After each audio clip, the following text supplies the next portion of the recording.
Atenção primária e competências em saúde mental, trabalho articulado em rede. Aula 1.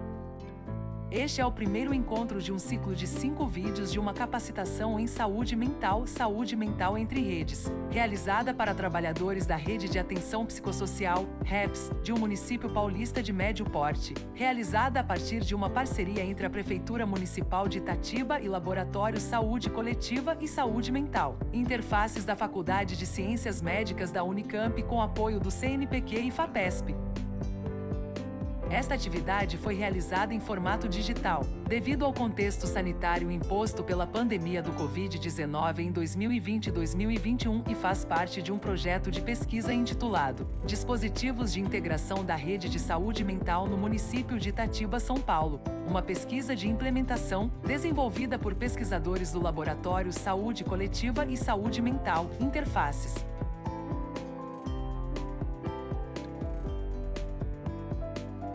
Bom, eu sou a Rosana, então eu sou médica de profissão, sou professora do Departamento aí de Saúde Coletiva da Faculdade de Medicina da Unicamp e estou na coordenação dessa pesquisa que a gente iniciou em 2017. Então, eu queria agradecer muito a presença de todo mundo, dar as boas-vindas e dizer do meu prazer de conhecer algumas caras que eu não conhecia ainda. E a alegria de revê-los, que é tempo que a gente não se encontra pessoalmente, né?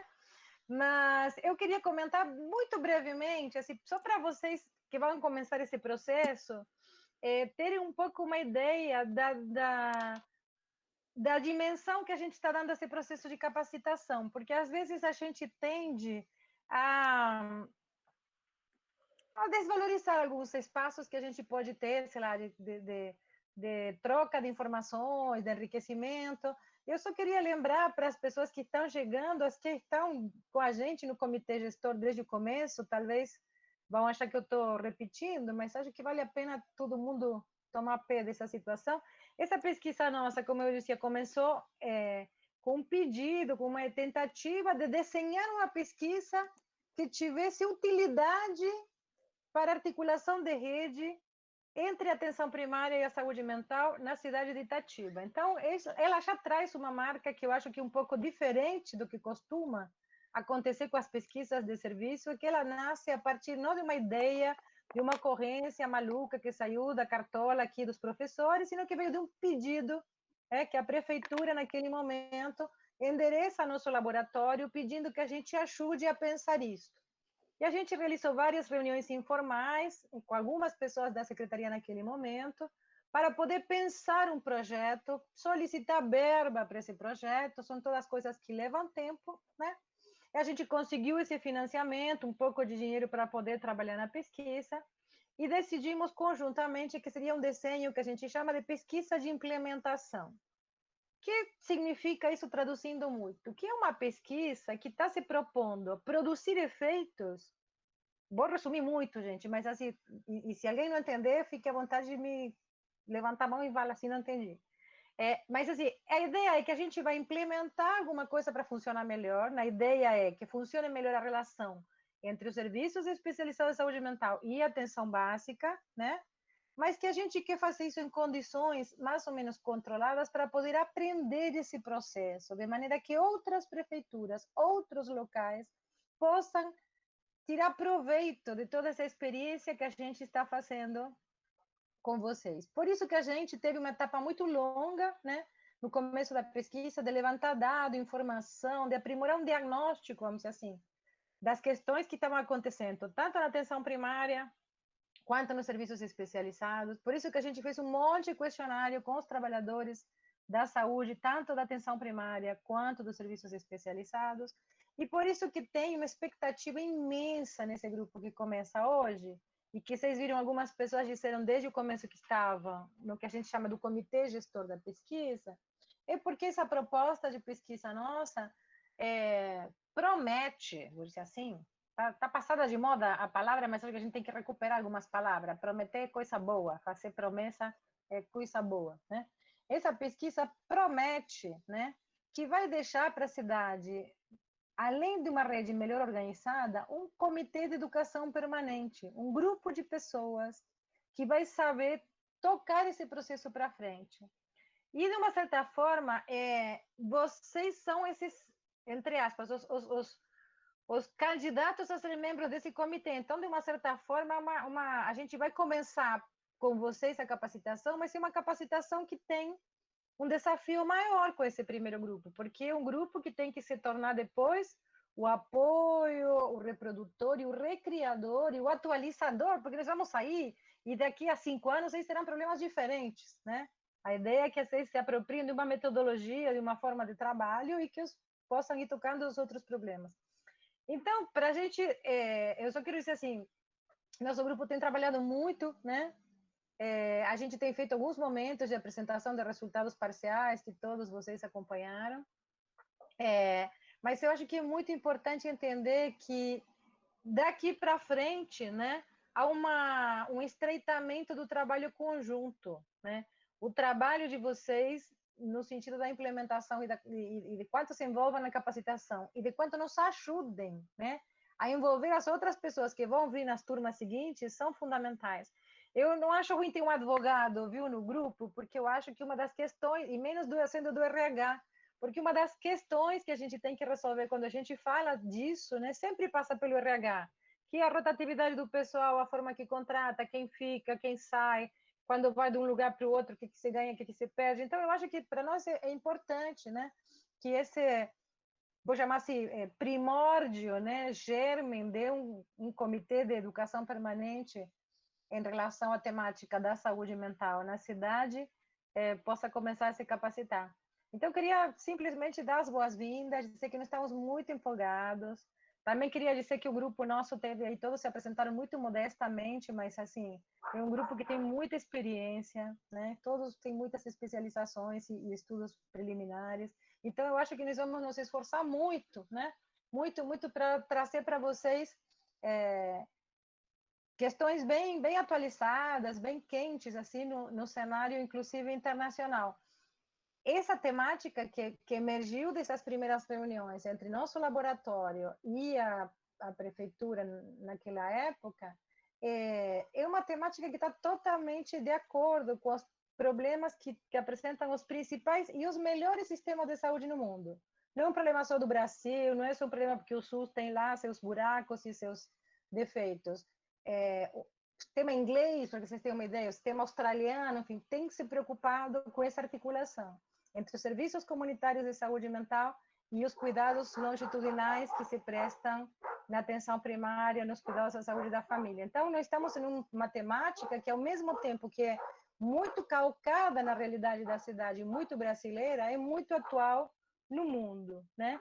E máximo agora, com essa tragédia de pandemia que a gente tem, onde as estimativas que tinha, né, de aumento das doenças mentais têm sido multiplicadas. Então, a gente não sabe, de fato, enquanto aumentará a nossa demanda, a necessidade de poder dar um pouco de amparo e de cuidado, né, às pessoas em relação à temática de saúde mental. Por isso, eu acho que se torna totalmente oportuno. Então, enfim, uma alegria imensa, apesar de que a gente tinha sonhado muito em fazer isso ao vivo, né? Mas eu acho que é melhor poder se ver assim, nem que seja no quadradinho, que não está junto, que não se vê, e que é bom que a gente possa sentir que pode compartilhar algumas coisas, apesar do momento difícil que a gente está vivendo. Muito obrigada, então, por nos receber e muito bom período aí de capacitação para a gente. Muito obrigado, Rossana, né, pelas boas-vindas, né, a todas e todos, e também pela contextualização do quanto tem sido relevante a gente desenvolver essa pesquisa no nosso país, né, uma pesquisa pioneira, né, que vem muito representar na nossa realidade estudos que já têm sido feitos em várias partes do mundo, né? Então, esse é o tamanho da responsabilidade também, né, de estar ativa nesse sentido, né, da gente poder levar também um bom exemplo do desenvolvimento de pesquisas desse tipo, né, para conseguir dialogar, né, com outras realidades do nosso país e, como a Rosana falou, do mundo também. Muito obrigado. Mas, inicialmente, eu só gostaria, né, de perguntar uma coisa a vocês.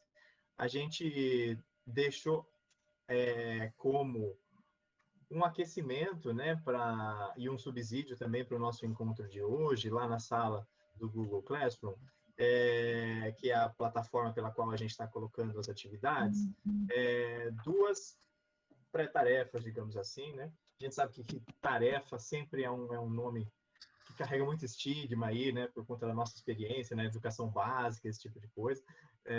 Mas, brincadeiras à parte, é mais para a gente se preparar e conseguir ter material também para a gente trocar. Então, inicialmente, a gente tinha deixado uma questão, que é uma questão que eu ia até repetir agora, antes da fala do Bruno, até para saber se alguém quer ou se sente à vontade, né, para colocar um pouco dessa questão, inclusive como um subsídio, né, que vai ser para a fala do Bruno, se alguém quiser fazer um comentário, e depois, ao final da fala do Bruno, quando ele fecha, a gente vai ter o nosso momento de discussão em grupo, né, que a gente vai poder se aprofundar na compreensão da realidade de Itatiba a partir da fala do Bruno como disparador, é lógico, mas também a partir da realidade de cada um, que é esse, inclusive, né, a potência inclusive a potência desse nosso modelo, que é também poder olhar a partir do lugar em que cada um atua, né, e a conexão que liga os diferentes serviços dessa rede.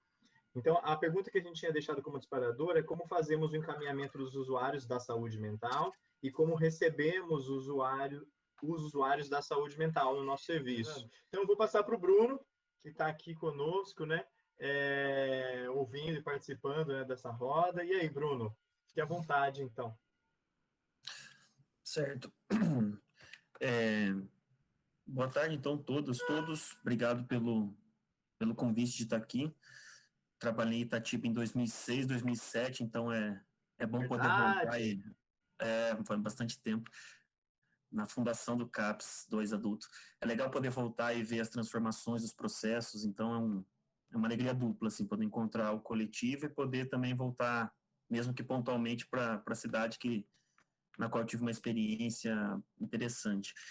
E aí, assim, o pedido, a encomenda é uma encomenda bastante desafiadora, porque da fala de conexão, né, da articulação dos pontos de atenção da atenção primária e das especialidades, porque é um tema bastante amplo e também porque eu imagino que nas experiências de vocês, nesses locais, haja muita diversidade de compreensão dessa história, dos pressupostos, por mais que todo mundo construa muitas coisas na prática, né? Então, a minha ideia é poder trazer um pano de fundo comum de alguns pontos e trazendo sugestões de leituras ou de outras discussões que a gente pode retomar quando eu terminar a fala, ou durante também, se vocês preferirem, né, que aprofunde um pouco mais o que vai ser abordado, mas que a gente tenha um certo pano de fundo comum, porque senão a gente não consegue construir um diálogo a partir dos pressupostos básicos, né? Então, eu vou tentar fazer tudo isso em 1 hora para ter tempo de depois circular mais. Eu vou colocar um compartilhamento de slide, e quando eu faço isso, eu não vejo mais ninguém, eu só vejo uma tela com slide. Então, assim, fiquem à vontade para intervir, para colocar, mas aí eu peço ou que o Rodrigo faça essa mediação, né, pedindo para as pessoas se inscreverem, ou quem for abrir o microfone se apresente, porque eu perco vocês de vista, é um dos problemas dessa tecnologia que aproxima, mas também distancia a gente, tá? Ok, Bruno, eu fico aqui na função, então. Acho que sempre relembrando, gente, se alguém quiser usar o chat também, alguma coisa, fazer um comentário, a gente vai fazendo a leitura, tá? Bom, aí a gente segue conversando. A Érica também fez mais um comentário. Parabéns ao CAPS AB, aos CAPS, né, pelo matriciamento, tem ajudado muito na condição dos casos. E, por último, a pergunta da Érica. Sim, está uma grande queixa do porquê recebi alta do CAPS, né? Ainda estou doente, eu ainda preciso? Então, está colocado aí algumas questões que vão servir aí de pano de fundo para a discussão do Bruno. Valeu. Apareceu, a gente está Rodrigo? enxergando bem, Bruno. Apareceu. Certo. Ótimo. Então, para começar a conversa, eu trago essa imagem que é relativa a uma fábula, né, das pessoas vendadas sendo apresentadas ao elefante, e a que pega no rabo fala, esse bicho parece um chicote. A que pega na perna fala, não, parece uma coluna. A que pega na tromba fala, não, parece é um bicho comprido, parece uma jiboia. E a que pega na orelha fala, não, o elefante é chato e largo, como uma folha de bananeira. Todas estão certas, mas nenhuma integralmente, né? Assim, a partir do recorte de cada um, da experiência de cada um, da perspectiva do encontro de cada uma dessas falas reproduz uma certa totalidade. Agora, se a gente consegue olhar esse objeto com um certo distanciamento, a gente vai perceber que o que parece uma totalidade, na verdade, é um recorte, né? E ajuda a gente a perceber que o elefante é tudo isso, mas ele é muito mais do que isso, né? Assim como a percepção das pessoas está correta, mas ela não está inteira, né? Ela por si só não basta. E a ideia de trazer essa metáfora é exatamente para trazer o desafio que é trabalhar a perspectiva da integralidade no cuidado em saúde e no cuidado em saúde mental, por conta de todas as dimensões históricas que atravessam os estigmas e exclusão do usuário de saúde mental, que é reduzido ao seu sintoma, ao seu sofrimento, à sua diferença, à sua alienação, seja lá qual for a definição que se tem, e como que é um desafio para as políticas públicas, mas sobretudo para nós trabalhadores, tanto da especialidade quanto da atenção primária, pensarmos em modos de tirar essa venda aí dos nossos olhos e tentarmos ampliar a compreensão sobre o usuário, né? Então, para isso, o itinerário que eu proponho para a gente hoje é esse: falar sobre rede de atenção, modelo de cuidado e RAPS, depois sobre atenção primária e saúde mental, atenção especializada e saúde mental, atenção primária e saúde mental com foco na estratégia de saúde da família, / unidade básica da família, sem negar o NASF, consultório na rua, mas porque a encomenda foi mais voltada para isso, e atenção especializada em saúde mental focando no CAPS, mas sem também excluir o lugar do ambulatório. E depois, esses 3 primeiros pontos vão ser um pouco mais rápidos, né, por serem introdutórios, e é uma proposta de um pano de fundo comum, para depois a gente, enfim, usar mais o tempo sobre perspectivas de conexão e articulação de redes de cuidado em saúde mental, considerando, sobretudo, esses 2 pontos. Então, para contextualizar, isso não é novidade para ninguém, né? Para todos nós que estamos aí na prática, a gente tem uma demanda bastante crescente de saúde mental em decorrência de diversos fatores. A Rossana falava aí um tanto mais atualmente da questão da pandemia e do quanto que todos nós, inclusive nós trabalhadores, estamos entrando em contato com dimensões da nossa saúde mental que muitas vezes nós não tínhamos entrado, né? Sobretudo pensar também nos usuários graves, sejam de transtornos mentais de CAPS adultos, seja de uso problemático de substância, de pessoas que já apresentavam algum grau importante de sofrimento em relação a isso, e na pandemia isso fica muito mais evidenciado, explicitado, intenso, né? Mas não apenas por isso, pela nossa organização social, por uma lógica contemporânea da negação do sofrimento como parte da vida e da medicalização da existência, enfim, por uma série de questões.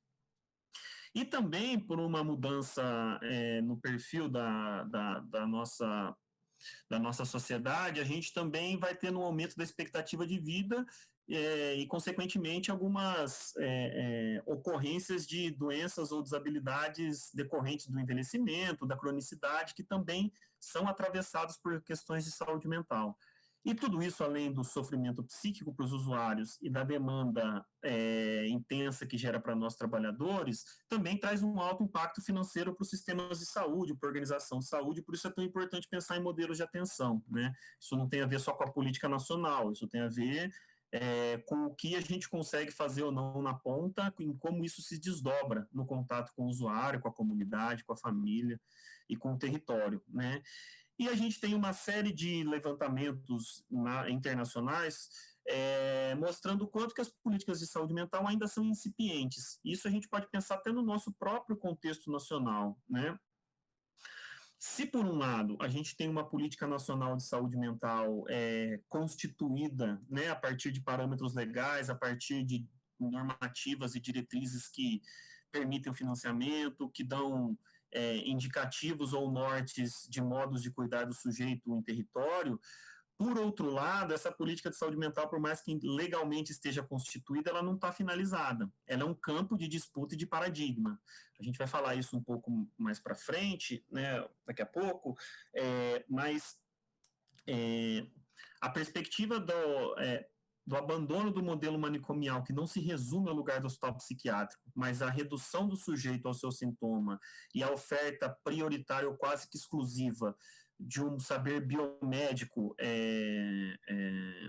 que pouco considere a singularidade do sujeito, se dá também nos espaços a céu aberto, se dá também nos serviços substitutivos, se dá também na atenção primária. Por mais que nós não queiramos assim, por mais que nós estudemos para não fazer assim, mas há uma construção social que muitas vezes nos leva a isso, né?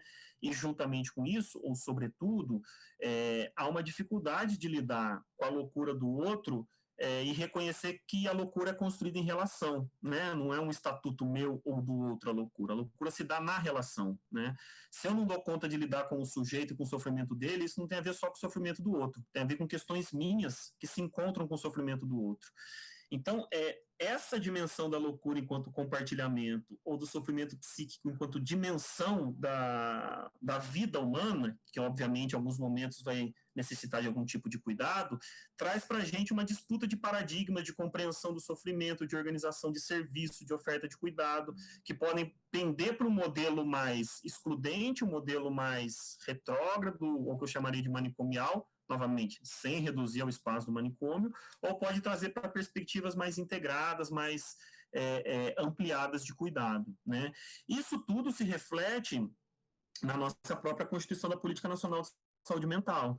Se a gente pega os dados de expansão de serviços, de aumento de rede, a gente vai ver que, comparativamente à década de 2000, a gente tem paulatinamente conseguido aumentar o número de serviços e distribuir mais ele pelo território nacional. Por outro lado, isso é muito heterogêneo. A gente tem, por exemplo, dos CAPs 3 do Brasil, quase metade, um pouquinho menos da metade, na região sudeste, né? Então, há uma heterogeneidade dessa distribuição. A mesma coisa vale para as ofertas de cuidado, para os modos de suporte para os usuários, né? E essa política nacional também tem qualificado muito mais o cuidado para os usuários, na qualidade de vida, na diminuição, muitas vezes, da internação, na garantia dos direitos humanos. Então, assim, há uma série de estudos, e vocês concretamente também certamente veem isso na prática, do quanto que isso é melhor para o usuário, ao mesmo tempo que responsabiliza o SUS, né, ou os serviços de saúde como um todo. Por outro lado, há uma série de desafios na política de saúde mental, né, que chega nos municípios, que chega lá no CAPS, no UBS, no NASF, né, alguns que são ligados ao SUS, né, assim, o subfinanciamento,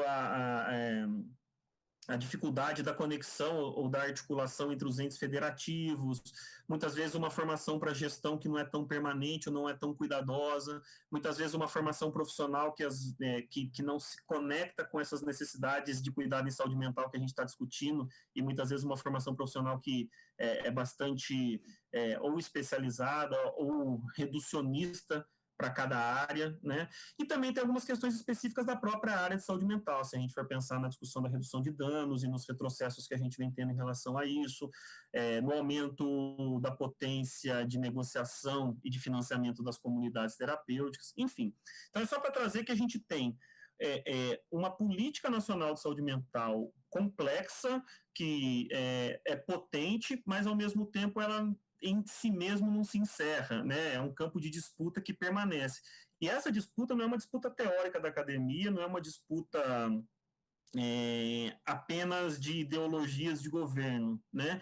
Também é uma disputa por compreensão do sofrimento, né? Pensemos na atenção básica, como muitas vezes o uso problemático de substância por parte de quem às vezes não tem tanta formação na área pode ser visto por um viés moral, por um viés religioso e não por um viés da saúde. Pensemos no quanto isso no CAPS, que é a atenção especializada, também se reproduz, por mais que seja contraditório, muitas vezes se reproduz, né? Então é um campo de disputa permanente, ou seja, por mais que cuidemos dessas ofertas, por mais que nos formemos para isso, por mais que compartilhemos os casos, tudo isso ajuda a gente a escorregar menos, mas não garante que a gente não vai escorregar. A gente não vai escorregar, desculpa. Nesse sentido, por que a gente pensa em rede de atenção? Né? Por que não pensar nos serviços isoladamente, nos serviços específicos? Por que a gente vai pensar na atribuição específica de cada serviço, mas na necessidade deles se conectarem? Talvez isso possa ser bastante presente ou cotidiano para algumas pessoas, mas para outras talvez nem tanto, né? A primeira vez que a gente começa a pensar sobre a importância de uma rede de serviços e não de serviços isolados a partir da construção do relatório Dawson, né, nos idos de 1920 na Inglaterra, né? Foi um modelo de atenção, né? Um modelo de se pensar a organização dos serviços e do cuidado que tem a atenção primária como organizador do sistema. Antes a gente tinha um investimento, sobretudo, no hospital, como foco de atenção e de procura dos usuários, né? Então, a perspectiva que se coloca no relatório Dawson, que depois vai sustentar o NHS e serve de grande influência para os outros sistemas universais, como o nosso, poder pensar na atenção primária como centro da organização do sistema de saúde e a existência de diferentes serviços de saúde que possam se conectar às necessidades dos sujeitos. Então, vai se pensar em centro de saúde primária, em centro de saúde secundária, em serviço domiciliar e em hospital. Antes a gente tinha prioritariamente hospital e aqui o hospital entra como mais um ponto de cuidado, de atenção. Além desses serviços se conectarem às necessidades dos usuários, constrói-se também a perspectiva desses serviços se conectarem entre si, para que eles não funcionem isoladamente, passando daí por uma compreensão de que a dimensão do sofrimento passa a ser uma responsabilidade, uma atribuição de um sistema de saúde, não apenas de um único serviço de saúde, né? Por conta disso, tem uma integração das medidas preventivas e assistenciais, deixa de ser um lugar que num lugar se previne e no outro se trata, né? Todos esses lugares se conectam e começam a se atentar para essa dimensão. E aqui eu vou fazer um corte histórico gigantesco para trazer para a nossa realidade, porque o nosso tempo é curto, mas interessa mais do que o processo em si, trazer alguns marcos históricos que evidenciam como esse processo se deu, tá? Pensando na ideia da rede de atenção no Brasil, a gente vai ter diferentes noções do que significa uma rede de atenção, né? Então, sobretudo aí depois da década de 50, 60, a ideia de que uma rede significava ter um conjunto de serviços, uma diversidade de serviços, depois uma ideia de que uma rede deveria ser pensada como uma complementaridade, então, além da diversidade, os serviços deveriam ser complementares, até que a gente faz também um grande pulo e chega na Lei 8080, que é a lei que institui o SUS, que vai trabalhar com a ideia da hierarquização, né? Atenção primária, secundária e terciária, pensando nesses níveis de atenção. E o que a gente tem, se por um lado você tem uma perspectiva organizativa do Sistema Único de Saúde, por outro lado, ao longo do tempo, começa a se perceber uma dificuldade de conexão entre esses níveis de atenção bastante grande. Há uma fragmentação do cuidado que não era a proposta inicial, mas é o que se percebe como desdobramento. E, juntamente com isso, começa a se perceber que há uma responsabilidade acentuada dos municípios pela gestão disso. Se, por um lado, é ótimo porque o município está perto do problema e consegue promover crítica e pensar em estratégias mais eficazes por estar perto, por outro lado, o município, por vezes, não tem recurso suficiente para organizar esse processo, por vezes não tem um poder de negociação suficiente para poder articular isso com outros entes federativos. Então, algumas contradições, algumas fragilidades começam a aparecer. Aí a gente tem, então, no decreto 7508, né, de 2011, a implementação das redes de atenção à saúde. Então, assim, a discussão de redes de atenção à saúde era uma discussão, eu trouxe aqui a experiência inglesa e a brasileira, mas era uma discussão mundial, sobretudo na segunda metade do século XX, né? E no Brasil isso também era bastante discutido, né? Não era estanque, não era tão quebrado como eu estou apresentando aqui. Esse era um processo fluido, constante de discussão e crítica. Mas importa aqui trazer que o decreto que traz que coloca a rede de atenção à saúde no Brasil, vai propor, então, esse é um trecho literal que aparece aqui para vocês, a construção vai definir, né, a rede de atenção como arranjos organizativos de ações e serviços de saúde, que, independentemente da sua densidade tecnológica dos procedimentos ou do foco específico em algum agravo, patologia ou fase de ciclo da vida, apresentam pontos de atenção que são integrados, ou seja, não se nega a especificidade de cada ponto de atenção, ou do agravo, ou da patologia, ou da fase do ciclo de vida, mas se procura pensar em como integrar isso, né? Não mais nas ações programáticas da saúde, mas numa integração que transversalize as necessidades dos sujeitos. Isso vai ser por meio do apoio diagnóstico e terapêutico, sistemas logísticos e de gestão, e aí com isso tenta-se buscar a integralidade do cuidado num dado território. Tudo isso pode parecer à primeira vista uma discussão apenas teórica ou de política pública, mas isso vai incidir diretamente na compreensão de organização de sistema de saúde, de repasse financeiro e de atribuição dos municípios. E aí, a partir das redes de atenção à saúde, pensando também na implementação de regiões de saúde no Brasil, que é uma discussão que a gente não vai ter tempo para fazer aqui, são pensadas as redes de atenção prioritárias, né? A rede de urgência e emergência, a rede da pessoa com deficiência, a rede cegonha, e uma delas é a rede de atenção psicossocial, que é o nosso foco de discussão, né? Se essa fragmentação dos sistemas de saúde, da oferta de cuidado de um jeito ampliado, já é uma realidade no SUS, se a gente vai pensar no caso da saúde mental, é uma realidade maior ainda. Vocês trouxeram um pouco disso aí nas falas, né? O Sulano fala, pô, mas eu posso ter alta, mas eu sarei, ou alguém chora na atenção básica, em alguma unidade básica, as pessoas falam, nossa, é um caso de mental, vamos acionar o serviço de especialidade, ou o CAPS fala, bom, esse caso aqui não precisa de um acompanhamento mais intensivo, mas não quer dizer que o sujeito não continue a sofrer, né?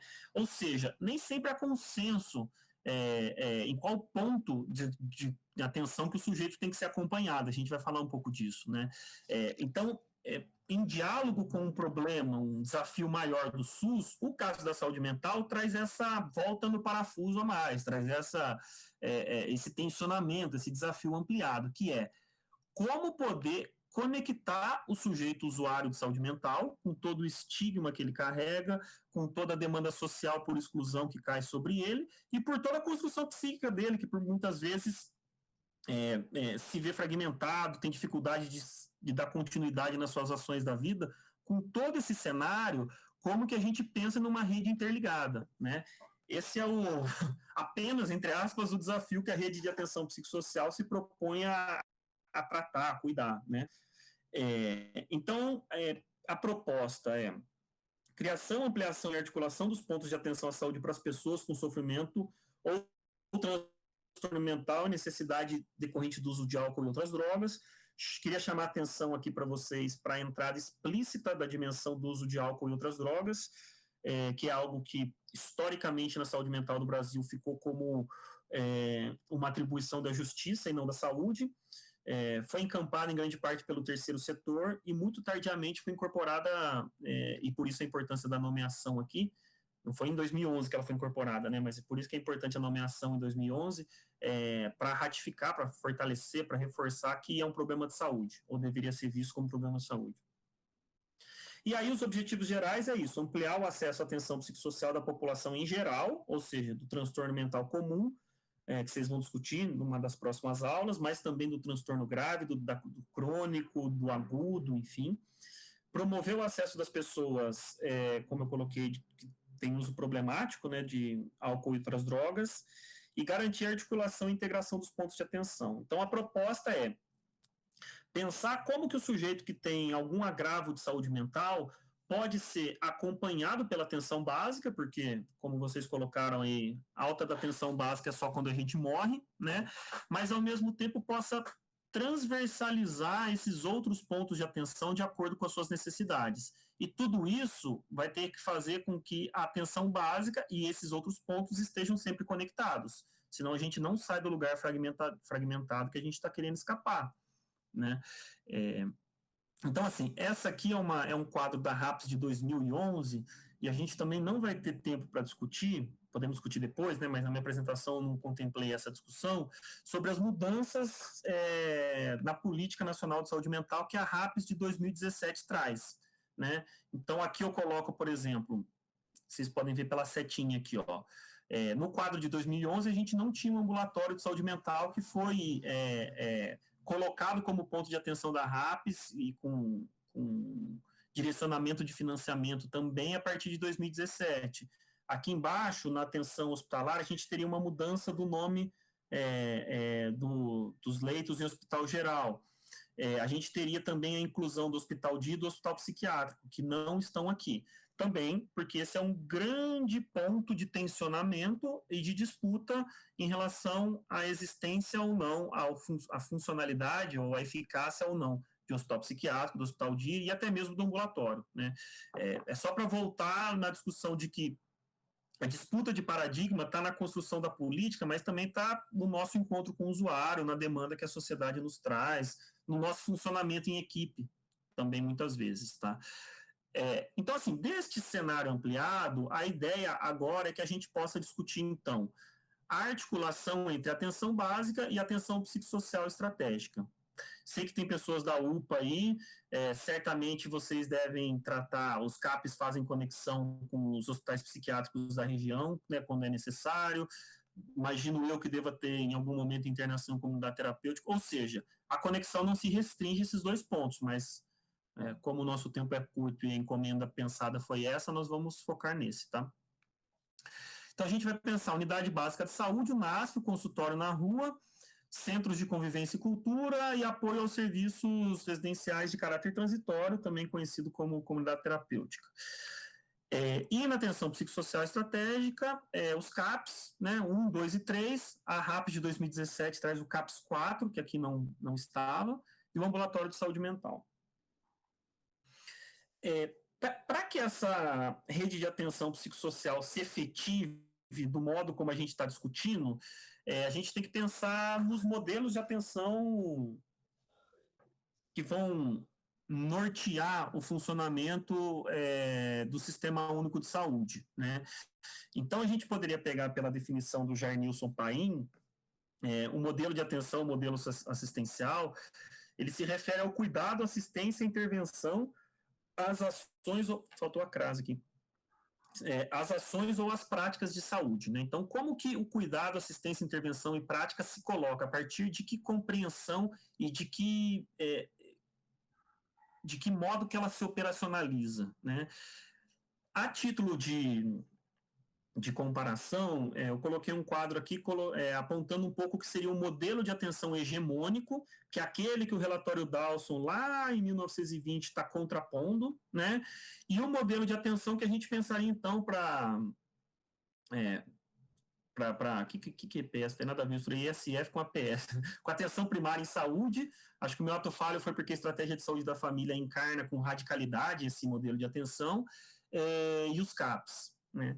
Então, a gente teria um modelo hegemônico que compreende a saúde e, aqui vamos focar na saúde mental, como ausência de doença e pensar no modelo de atenção da atenção primária à saúde, que os CAPs deveriam adotar, que vai pensar na qualidade de vida. Não nega o sofrimento, a ausência, muitas vezes desabilidades provocadas pela doença, mas vai pensar no sujeito para além da doença, ou da patologia, ou do agravo, ou do diagnóstico, né?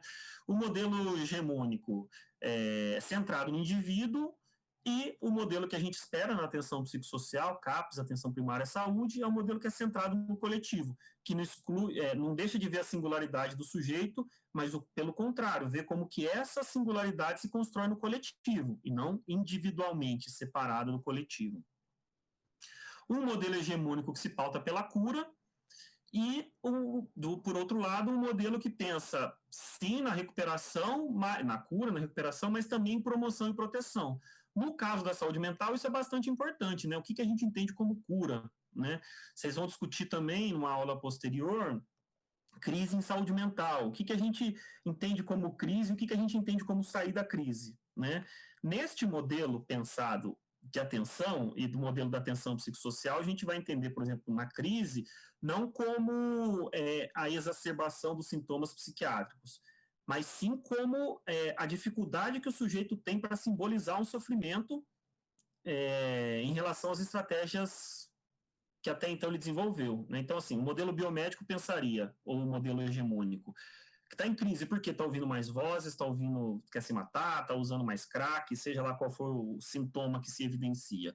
O modelo pensado deste modo ampliado nos ajudaria em uma outra direção. Bom, o sintoma, ele aumenta, mas esse sintoma, ele é defesa frente ao sofrimento. Então, a gente não tem que necessariamente retirar esse sintoma, porque ele é uma defesa.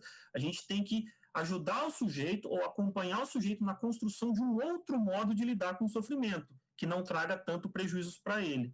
Ou seja, sai de um lugar de vamos retornar ao ponto anterior para qual ponte que a gente consegue construir daqui para frente. Mas isso não é uma conversa para hoje. Ou pode ser, mas não foi pensada como tal. A gente tem no modelo hegemônico predomínio de ações médicas e no modelo da atenção primária a interdisciplinaridade, né? Não se considera no modelo hegemônico autonomia e não há valorização da participação comunitária.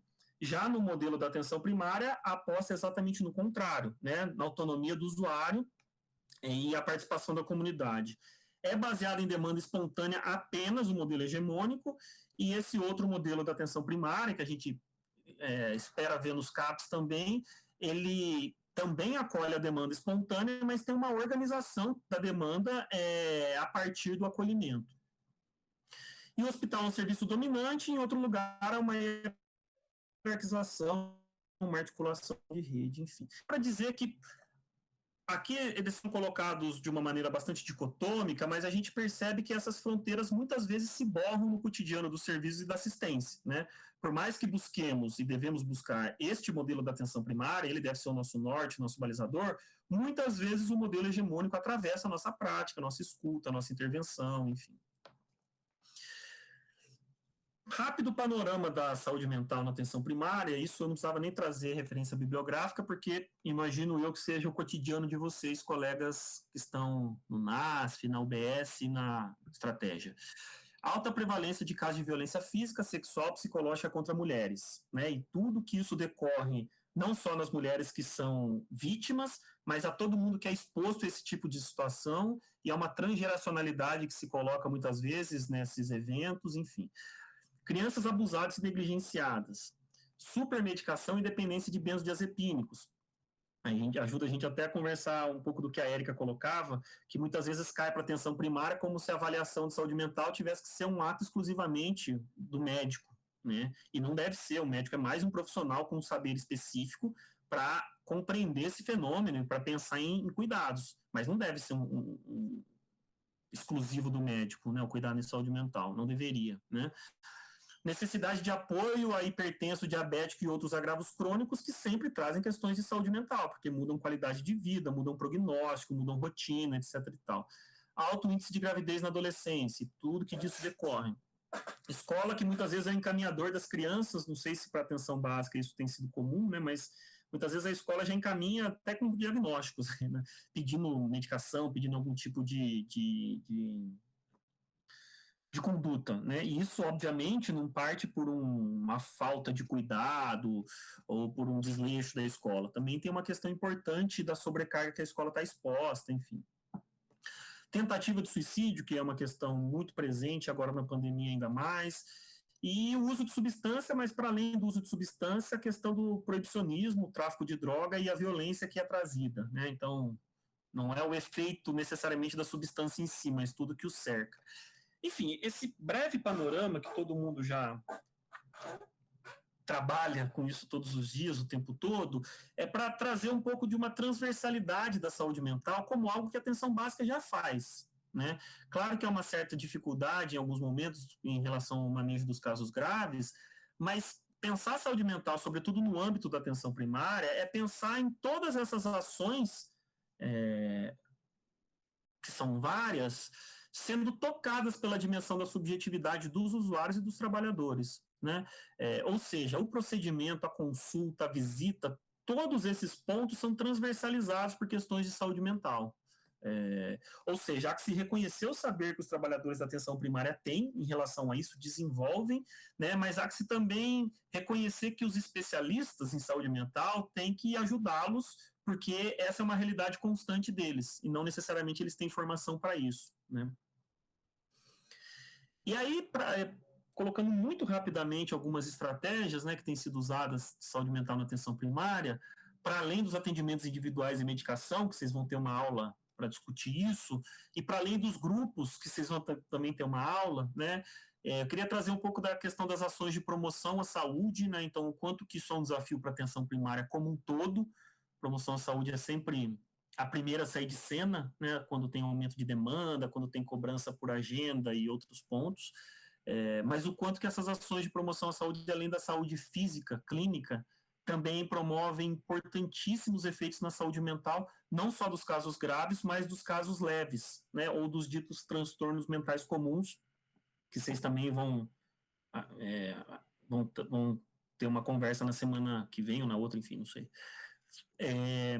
E aí, 2 pontos rápidos. O primeiro é o acolhimento, né, que é pensado neste modelo de atenção, como nós vimos, como um qualificador da porta de entrada, mas também como um organizador da demanda, né?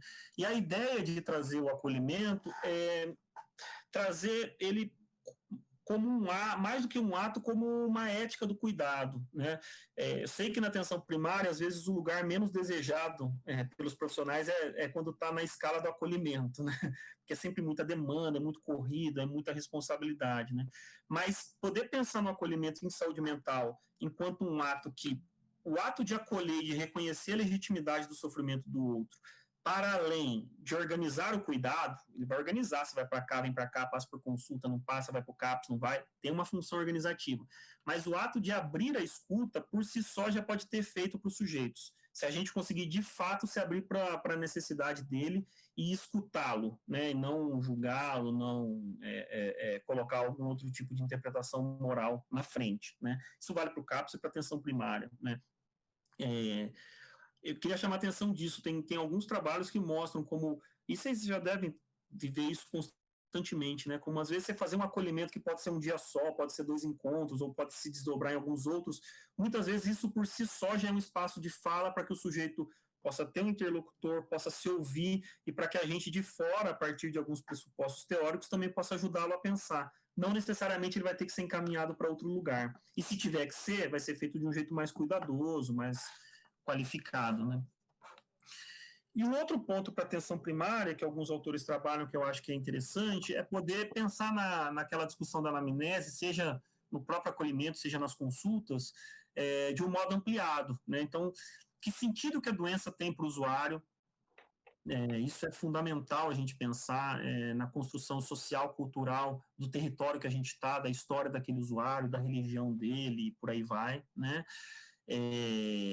Poder abrir esse espaço de escuta, entendendo que a subjetividade é uma parte importante das pessoas, né, que não é um problema isso, sobretudo com os homens, né, por todo o contexto machista que a gente vive.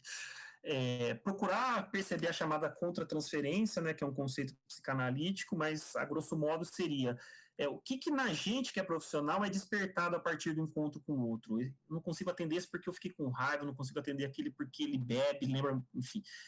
Tem coisa que não é do usuário, é nossa, né? E a gente poder perceber isso ajuda a gente a pedir ajuda, ajuda a gente a ficar com menos raiva do usuário, entender que tem uma parte da história que é nossa, que não é dele, né? Então, assim, tentar colocar isso em foco, ou foco não, colocar isso como pano de fundo nos acolhimentos é bastante importante, né? Atividade de lazer, quais são os projetos e desejos do usuário, isso é bastante importante, e a história de vida.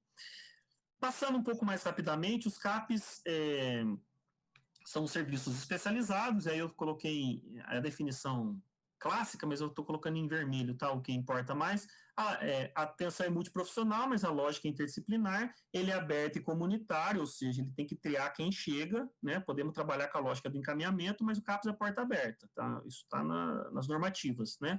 Numa lógica territorial e atende a situações de crise, assim como o processo de reabilitação psicossocial. E o restante ali eu vou falar na sequência.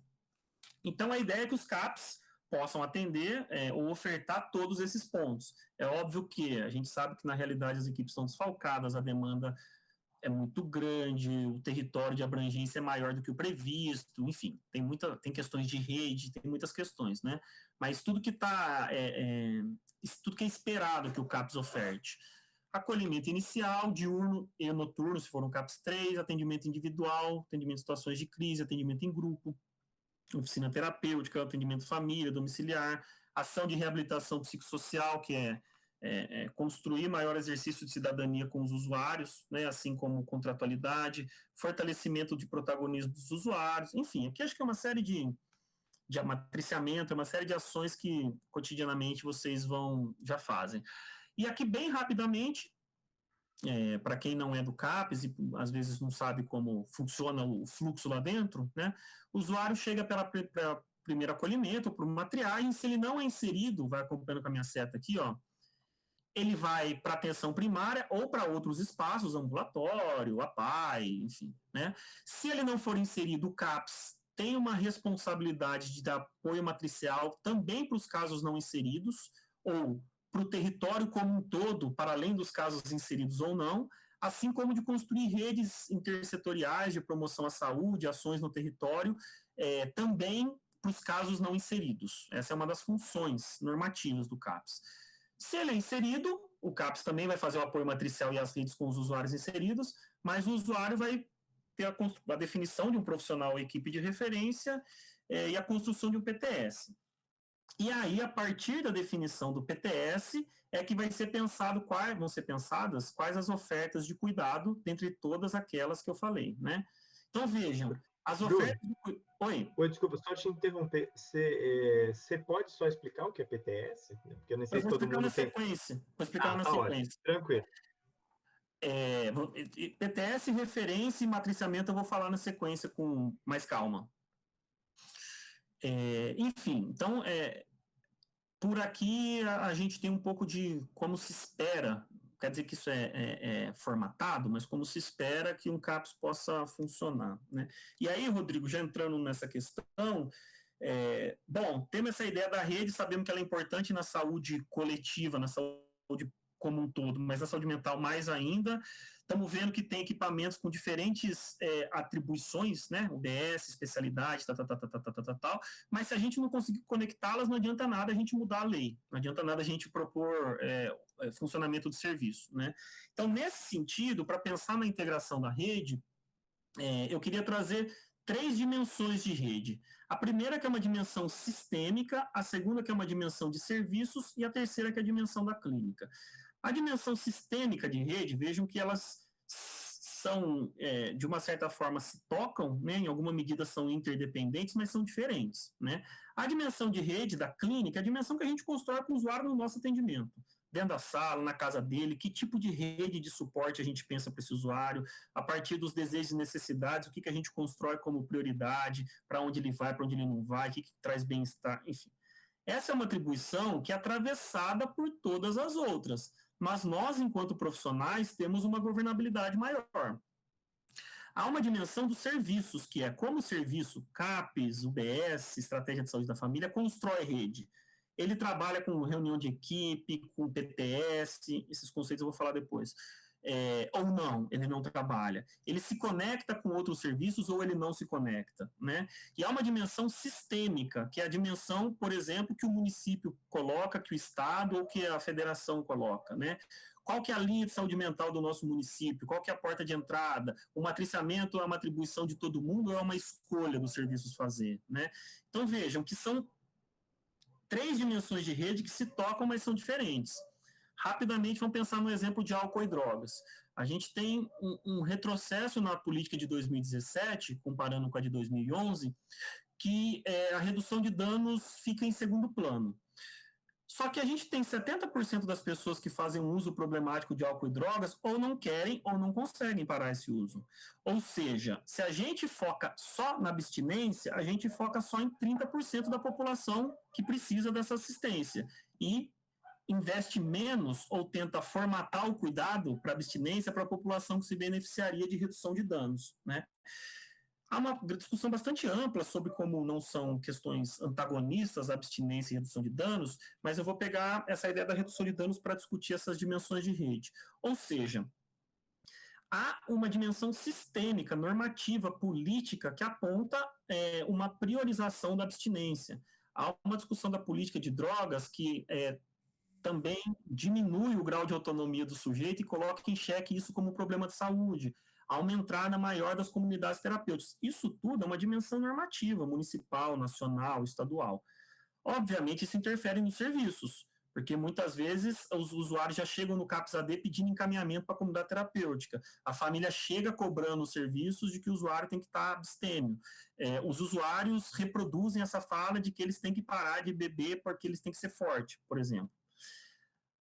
E isso interfere na nossa clínica. Agora, por mais que tudo isso interfira, a clínica não nos amarra à negação da redução de danos.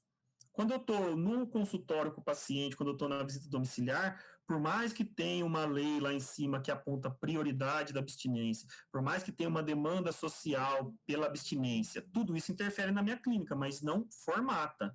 Eu tenho liberdade para construir, neste caso, com este sujeito, uma estratégia que passe pela redução de danos, se isso tiver um sentido clínico. Né? Então, o que eu estou querendo dizer é só que essas dimensões da construção de rede, elas se atravessam. Mas, por mais que o contexto não seja tão favorável, isso não quer dizer que na clínica a gente fique de olhos vendados o tempo todo. Né? A gente tem liberdade para isso. Isso que eu já falei. Então, entrando no que você tinha falado, Rodrigo, a ideia do matriciamento é exatamente sair dessa lógica da referência e da contra-referência. Né? Acho que a Rosângela falou disso, né? De como é importante ter a referência e a contra-referência no sentido de uma formalização, do nome da medicação, de outras estratégias tentadas.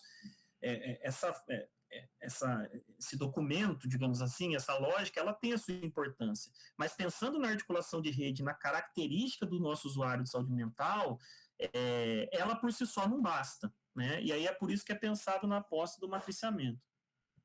Se a gente vai na lógica da referência e contra-referência, quem circula é o usuário. Né? Isso é grave, vai para o CAPS. O CAPS fala, não, você não é tão grave assim, volta para a atenção básica. A atenção básica fala, não, então vai para o ambulatório. Aí chega no ambulatório, o cara fala, putz, espera, volta daqui 4 meses. Ou seja, o ônus disso é para o usuário. Né?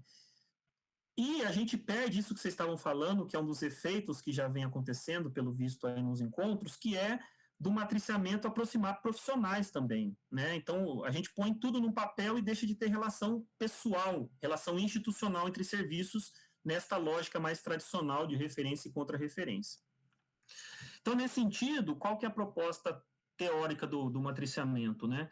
É oferecer retaguarda assistencial, mas também suporte técnico-pedagógico, ou seja, como que o especialista, no caso da saúde mental,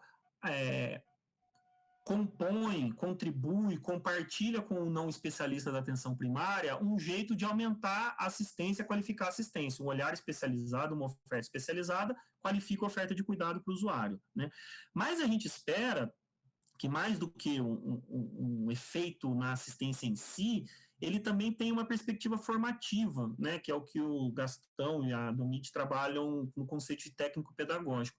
Não formativo de senta aqui que eu vou te ensinar, mas aprender a cuidar de um caso de saúde mental vai nos deixar mais seguro para cuidar do próximo, mesmo que os sujeitos sejam diferentes. Aprender a manejar uma tentativa de suicídio me deixa mais tranquilo, com mais background, para cuidar de uma próxima tentativa de suicídio que chegue. Né? Então, a lógica do matriciamento é sair dessa perspectiva que sobrecarrega ou que culpabiliza o sujeito que não consegue acessar os pontos, ao mesmo tempo que corresponsabiliza a gente pelos casos. Né? Se eu construo um matriciamento com a unidade X e o fulano da unidade X me liga, eu não posso fingir demência e fingir que não conheço o caso nem que não conheço o trabalhador. Eu me corresponsabilizo por ele. Uma questão é que isso é muito importante, é muito potente, mas não é fácil. Né? Nem sempre a gente vai construir consenso. O que para o CAPS é caso leve, para a atenção básica é caso grave. E aí, nós fazemos o quê? Então, o que o matriciamento traz para a gente é a necessidade de construir contrato, mesmo que a gente não consiga construir consenso. Né? E um outro ponto é que há um desafio no matriciador, né, seja no NASF, seja no CAPS, que é entrar numa equipe diferente. Né? Entrar numa equipe diferente significa não só saber da saúde mental, não só saber da clínica, mas também considerar que tem uma relação de afeto envolvida, que tem uma dimensão de gestão envolvida. Então, também não estou vendendo a pílula dourada do matriciamento, é um desafio construir ação de matriciamento, por isso que é um processo, né, como vocês estão discutindo. E aí ele pode se dar tanto em atendimento conjunto, ou seja, o psicólogo do NASF ou do CAPS vai lá e atende junto com a médica, por exemplo, né, quanto por troca de informação, eu não atendo conjuntamente, mas eu vou lá com uma certa frequência, a gente discute o caso, depois, a partir do que foi pensado e do desdobramento, a gente reavalia e rediscute. Ou uma terceira estratégia é quando o apoiador ou o dito especialista atende o sujeito sozinho, mas costura isso com a responsabilidade da equipe, né? Vamos supor que, por exemplo, tem um caso muito grave na unidade básica X, que não aceita ir para o CAPES, mas ao mesmo tempo aceita que o psicólogo atenda ele lá. O psicólogo pode ir fazer um processo de 2 ou 3 atendimentos ou um acolhimento, entendendo que é um modo possível de construir esse acesso ao sujeito, ao mesmo tempo que isso, em termos de assistência, de cuidado, de clínica, é necessário nesse momento. O grande cuidado é para que o psicólogo não vá embora levando a história do sujeito, porque esse sujeito não vai se vincular ao CAPS onde o psicólogo trabalha, ele continua vinculado apenas, entre aspas, ao BS, né? Então, como que, quando o arranjo é um atendimento por parte do especialista, como que isso é costurado com o restante da equipe? Tem uma dimensão do sigilo, do que foi combinado com o usuário, que não vai ser compartilhado, mas na dimensão de um projeto de cuidado, algo tem que ser delineado, né? Isso é um desafio, sobretudo, para os NASFs, né? Que muitas vezes ficam com uma demanda de, olha, atende esse caso, como acho que foi a Érica que falou, que anteriormente era o arranjo em Itatiba, né? Tem um caso de saúde mental, manda para o psicólogo, seja do NASF ou do ambulatório, e esse psicólogo atende para depois. Aí o psicólogo fica no lugar de filtro, não no lugar de cuidado, gestão de rede, né? Enfim. Seja qual for o modo desse arranjo do matriciamento, a gente tem que ter tempo e espaço, né? E aí aqui tem que ter uma definição de gestão municipal, mas também gestão das unidades. Não falta demanda, se a gente ficar 10 minutos a mais na unidade, vai ter coisa para fazer, se a gente morar na unidade, vai ter coisa para fazer, se a gente abrir de final de semana, vai ter coisa para fazer. Se a gente entende que este momento de matriciamento é um momento de qualificação do cuidado e de formação profissional e de organização da gestão, a gente vai entender que ele é necessário. Então, parar 1 hora a cada 15 dias, 2 horas por mês, sei lá qual que é a frequência, né? Mas tem um tempo e um espaço para discutir, né, entender que isso é processo de trabalho, isso não é perda de tempo, e se a gestão não apoiar isso, é muito difícil que o matriciamento se efetive, né? E aqui a gente fala, claro, dos encontros presenciais, mas a gente tem visto em tempos de pandemia como os encontros telefone, WhatsApp, internet, etc. e tal, também se constituem como possibilidades, né? E aí a gente espera com isso o quê? Então, uma diminuição dos encaminhamentos, não é negativa, mas é diminuição com maior qualificação, né? E aí não só porque os CAPs ficam sobrecarregados, sim, eles ficam, né? Mas porque quanto mais a gente tem encaminhamento desnecessário, mais a gente reproduz trabalho, mais a gente sobrecarrega nós mesmos e os outros, mais a gente gasta dinheiro do sistema de saúde e mais a gente cansa o usuário, né? Então a diminuição é nesse sentido. Maior resolutividade da equipe, né, como eu coloquei, qualificar a demanda, essa troca de saber, então se espera que o profissional não especialista aprenda mais, fazendo juntos, saiba mais, aumente o seu leque de compreensão e de atuação na saúde mental, né? Aproxime os serviços e promova integração. Algumas questões que eu deixo em aberto depois. Isso tudo do matriciamento vai depender, ou vai estar vinculado, ao modo que a equipe do CAPS se organiza. O trabalho de referência do CAPS é organizado por território ou é por vínculo? O que eu quero dizer? Essa dupla ou trio de referência do CAPS é responsável pela unidade X, Y e Z. Este é um jeito, né, da referência por território que vincula essa referência àquelas unidades básicas de saúde. Quando aquela unidade básica de saúde ligar para o CAPS, ela sabe quem são as pessoas de referência dela, né? Mais do que isso, além da descrição de clientela, os profissionais do CAPS começam a conhecer mais, os profissionais de referência, desculpa, começam a conhecer mais aquele território. Então, ali dá para contar com o pastor, não, ali dá para contar com o traficante, não, ali o que pega é álcool e drogas, não, ali tem uma ONG que é bacana. Coisa que, se a gente não se vincula mais diretamente a alguns territórios, a gente não conhece, inclusive para pensar em oferta de PTS para o sujeito, né? Coisa que, se a gente não se vincula mais a algum território, a gente não sabe da dimensão simbólica que morar lá tem para o sujeito. O sujeito pode vir muito paranoico para o CAPS falando que ele está com medo de ser morto e a gente achar que isso é uma paranoia, mas se a gente conhece o território, sabe que pode ser que ele seja morto mesmo. Talvez nem paranoia seja, ou talvez seja uma paranoia com bastante ancoragem na realidade, né? Bom, toda paranoia tem, enfim. Então, é interessante poder pensar, o CAPS se vincula por território ou se vincula por vínculo? Ah, eu fiz a triagem, então eu sou referência desse cara automaticamente. São escolhas, só que essas escolhas impactam na construção na rede, na articulação dos pontos de atenção. Qual que é o papel de cada um dos equipamentos especialistas no apoio matricial, CAPS e NASF? O NASF fica com os casos leves, o CAPS com os graves, o CAPS atende as unidades básicas tradicionais e o NASF estratégia de saúde da família, os CAPS atendem metade das unidades, o NASF outra. Como que CAPS e NASF conseguem ou não se articular? Essa é uma dimensão que é da gestão municipal, mas a gestão e os trabalhadores dos próprios serviços, CAPS e NASF, tem que negociar isso com a atenção básica. Senão a atenção básica fica perdida. Com quem que eu conto, né? E como que funciona entre os próprios CAPS? O CAPS adulto matricia todas as unidades? Ou não? O CAPS adulto matricia metade, o CAPS AD matricia outra metade? Pode ser. Bom, mas a especialidade AD no AD. Bom, tudo bem, mas saúde mental, mesmo que não seja especialidade AD, o adulto também entende. A gente ganha algumas coisas, por outro lado a gente perde. Ou seja, como que se dá essa organização do apoio matricial? Né? Qual que é a atribuição de cada ponto de atenção? Outra que vocês estavam discutindo é o que é gravidade, o que é critério para inserção no CAPS. A portaria 336, que coloca as normas de funcionamento do CAPS, deixa expresso que o CAPS atende usuários psicóticos e neuróticos graves. Há uma intencionalidade em não fechar por CID, né? Acho que o pessoal do CAPS adulto e AD falavam disso há pouco. Há uma intencionalidade em não fechar por CID. Nós estamos pensando no modelo de atenção que não reduz o sujeito ao seu diagnóstico, como a gente discutiu naquele quadrinho anterior, né? Por outro lado, isso deixa muito em aberto, né? Então, o que para atenção básica é grave, para o CAPS às vezes não é tão grave, não há consenso. Por isso que a gente tem que se encontrar para discutir. Por isso que quando um caso não é inserido, a gente tem que pensar em como costurar esse retorno do caso para atenção primária, não só com a referência e contra-referência, mas já com um dia de atendimento, já com um profissional que vai ser encontrado, já se propondo aí junto, se é um desses casos que bate e volta, bate e volta, bate e volta. Enfim, nem sempre há consenso, ou quase nunca não, mas nem sempre há consenso para o critério de inserção. E muitas vezes os próprios CAPs não têm consenso, viu, atenção básica, do critério de inserção.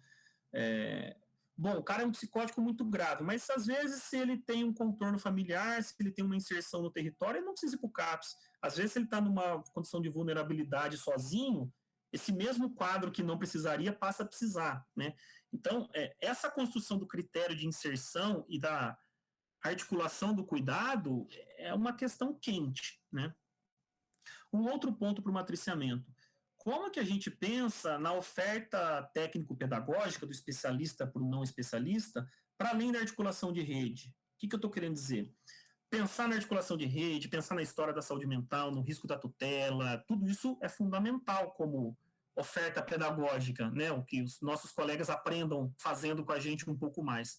Só que a gente tem que também ofertar questões clínicas. Então, assim, na discussão do caso do CAPS-AD, o que o colega enfermeiro, agente comunitário, técnico de enfermagem, ginecologista, enfim, seja qual for a formação, o que ele consegue conhecer mais da clínica dele?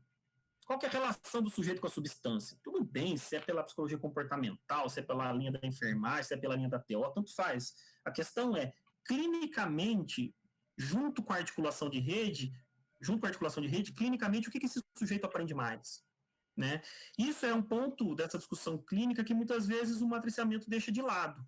De novo, né? Sentar e dar uma aula, mas olha, esse caso ele está paranoico. Bom, como que se maneja uma persecutoriedade? Se maneja assim, por isso. É um repertório, um recurso a mais que o nosso colega não especialista pode ter depois. E isso é uma atribuição do especialista fazer. Então, não se trata de disputar que a clínica, e a clínica que eu estou dizendo não é a clínica de consultório não, tá? É a compreensão do sofrimento do outro. Não se trata de dizer que a clínica ou a articulação de rede, uma é mais importante que a outra, mas como que a gente consegue integrar isso na oferta do matriciamento, né? E a gente poder pensar na atenção básica, o que foi tentado com esses usuários antes do encaminhamento? Porque a gente sabe que muitas vezes a primeira atitude ou a principal ação é o encaminhamento para a especialidade. Então, o que a gente tentou? Tentou visita, tentou acolhimento estendido, tentou alguns atendimentos mais longitudinais, para além da medicação, sem negar a medicação, mas para além da medicação, a gente tentou alguma outra coisa? E aí, para que, juntamente com o matriciamento, é a ideia que, entrando na perspectiva do Rodrigo, caminhando para o final aqui, de pensar o projeto terapêutico singular, né? A definição é um conjunto de proposta de conduta terapêutica articulada para um sujeito individual ou coletivo. Então, tem que ser resultado da discussão coletiva de uma equipe interdisciplinar e tem que ser em conjunto com usuários e familiares, né? Ou seja, PTS é um conjunto de propostas, elas têm que estar articuladas. PTS não é para um sujeito só. Isso vale para atenção básica. Eu vou conseguir fazer PTS de 5.000? Não. Mas dos casos graves, sim. Ou daqueles 2 casos de família gravíssimos, temos que fazer. Ou deste caso, né? Então, assim, ele pode ser individual, no sentido de que é mais voltado para um sujeito, né? Mas coletivo, porque pode ser pensado por uma família, pode ser pensado por um bairro, pode ser pensado, enfim, por uma ocupação, e por aí vai, né? O PTS ele tem como pressuposto que ele é construído a partir das diferenças entre os sujeitos, né? Então, como que a gente vai pensar na construção de um projeto terapêutico que não seja agenda? É muito comum a gente ver, qual que é o PTS do Bruno? Tomar medicação, vir no ateliê e no atendimento com o psicólogo. Isso não pode ser projeto de vida para ninguém, né?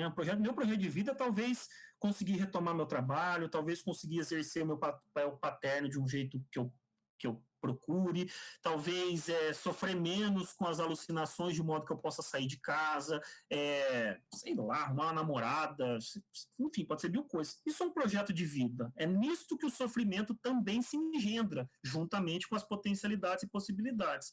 Se para isso eu faço atendimento, vou no CAPS, tomo remédio, tudo isso são estratégias, tá? Então, TTS não é agenda. É pensar na criação de novos possíveis de acordo com o desejo, com a necessidade dos sujeitos, né? E o PTS traz a radicalidade que quem é o expert da própria vida é o sujeito. É ele que ouve vozes, é ele que toma remédio que brocha, é ele que toma remédio que dá sono e não consegue trabalhar, é ele que fica sozinho no quarto porque não tem força para sair da cama. Então, a gente basear o nosso cuidado em ofertas técnicas, não vamos negar o nosso lugar técnico, basear a nossa oferta a partir de técnicas, mas entendendo que tem um saber do sujeito. Então, a gente vai pensar em 4 etapas, né?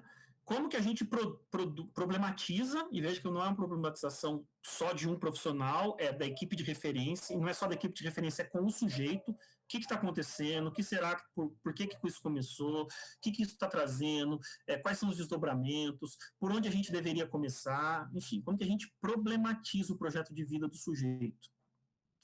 Depois, como que a gente constrói um projeto, também coletivamente, entre equipe e entre equipe e sujeito, né? Depois, o que cada um faz? É muito comum que a gente discute 1 milhão de coisas na saúde mental, a gente sofre disso, né?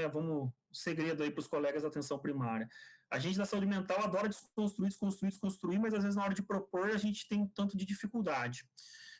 A assunção de responsabilidade é exatamente para isso, né? Bom, pensamos em várias ações, quem vai fazer o quê?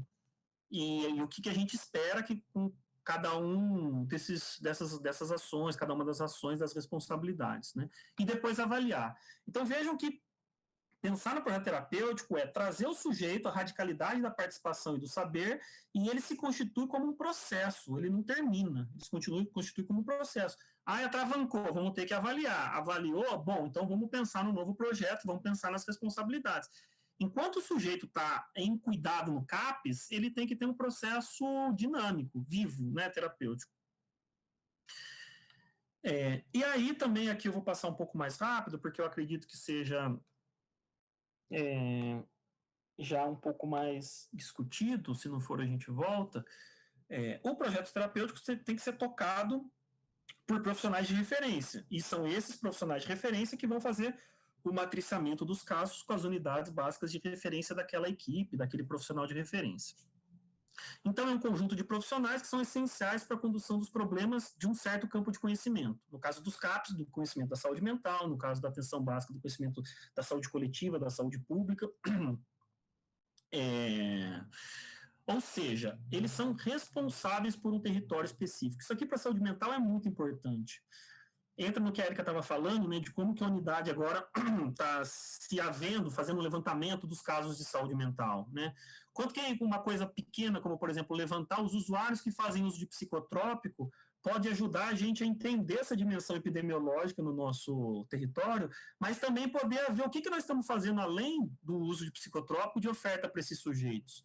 Ou se a gente não tem perna, ou se nem todos os sujeitos que fazem uso de psicotrópico têm necessidade da ampliação do cuidado, quais desses têm necessidade, como que a gente amplia o cuidado, né? Como que a gente está conseguindo fazer novas consultas, né, que a gente construa uma meta para isso, e não apenas refazer receita, ou seja, ser responsável por um território específico, em qual serviço for, ajuda a qualificar a clínica e a gente a se conectar com os sujeitos, além da aposta de maior vinculação.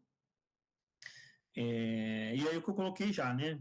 A gente consegue conhecer as potências do território para pensar na vida do sujeito lá e consegue dialogar mais com os outros equipamentos.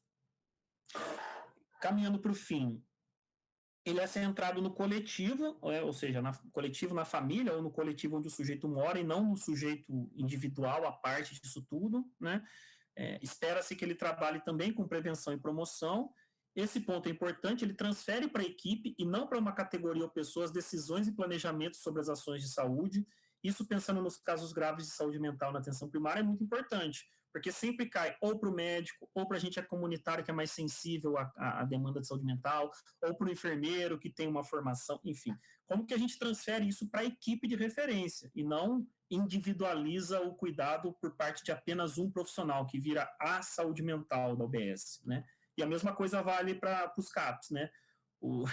É comum nos CAPs que o usuário que é mais difícil, o usuário dito problemático, chega e aí a gente fala, vai na referência, passa a ser um problema da referência, né? Como que isso tem que ser uma questão da equipe, né? Por mais que a referência tenha uma responsabilidade. E isso, a ideia é inverter esse modelo piramidal de gestão, que a gente estava discutindo da hierarquização, para entrar numa discussão de rede, né? Como que a referência vai costurando os serviços ou as ações que são necessárias para o sujeito. Aí aqui cabem outras provocações, né? Que não sei se ressoam aí em Itatiba, mas de uma certa forma ressoam em outros lugares. Como é que a gente organiza a referência? O CAPS é só quem é de nível superior que é referência e o técnico de enfermagem toca o trabalho técnico da enfermagem?